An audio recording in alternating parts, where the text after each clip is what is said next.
at sa kanyang buong sambahayan at sa inyong lahat po mga kapatid. Ako po si Sister Virgie Casilag Casanova. Nakagraduate din po ako sa College of Divine Wisdom noong 2017, Bachelor of Arts in Evangelization. Bata pa lang po ako, pangarap ko ng maging lawyer.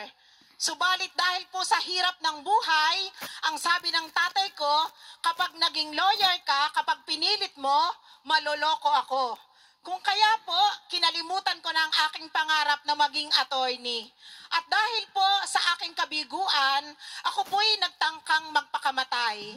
Noong panahon po na ako'y bigong-bigo, salamat sa Diyos, nakabasa po ako ng Liwanag Magazine at dahil sa Liwanag Magazine na ito, dumating po sa aking buhay ang unang pag-asa. At hinangad din po ng puso ko na ako'y makadalo sa mga gawain at lalong-lalo na po nung marinig ko po ang tinig ng ating punong lingkod na sabi ko, totoo pala, merong Diyos na buhay. Amen. Na kayang magbango ng buhay. Amen. Dahil po sa aking patuloy na pagdalo sa gawain, ako po'y pinagkatiwalaan ng Panginoon. After 3 years, ako po'y naging lingkod. Nakasama po ako sa core group sa aming lugar. At nakalimutan ko na po ang aking pangarap. Subalit dahil po sa biyaya ng Diyos, naitayo nga po ang ating eskwelahan, College of Divine Wisdom, at nung una po, ako'y nakikigaya lang sa pagpasok. Subalit habang tumatagal, minahal ko po ang aking pag-aaral at salamat sa biyaya ng Panginoon, nakagraduate po ako nung batch 4, 2017, binigyan pa ako ng Panginoon ng pinakamataas po na Latin honor nung aming panahon.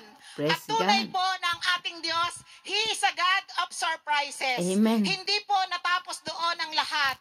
Ako din po ay nakapasa nung ako'y nagtangka na mag-take ng licensure exam for teacher. Wow. Bagamat hindi po yun ang aking kurso, subalit salamat sa kabutihan ng Diyos na ipasa ko po yun at nakakuha din ako ng mataas na marka. Wow. Sa ngayon po, ako'y ginagamit na ng ating Panginoon bilang isang guro at kasalukuyan din bilang isang preacher sa Taguig, Pateros at Pasig. Tunay po ng ating Panginoon, siya nga po ang Amen. Diyos na sa bawat pagtawag natin, praise lagi God. Po siyang may tugon. Bagamat Amen. Kami po'y mahirap noon, subalit pinagyaman na kami ng Panginoon ngayon Amen. Dahil sa aking paglilingkod sa Kanya at dahil po sa aking pagmamahal sa aking paglilingkod.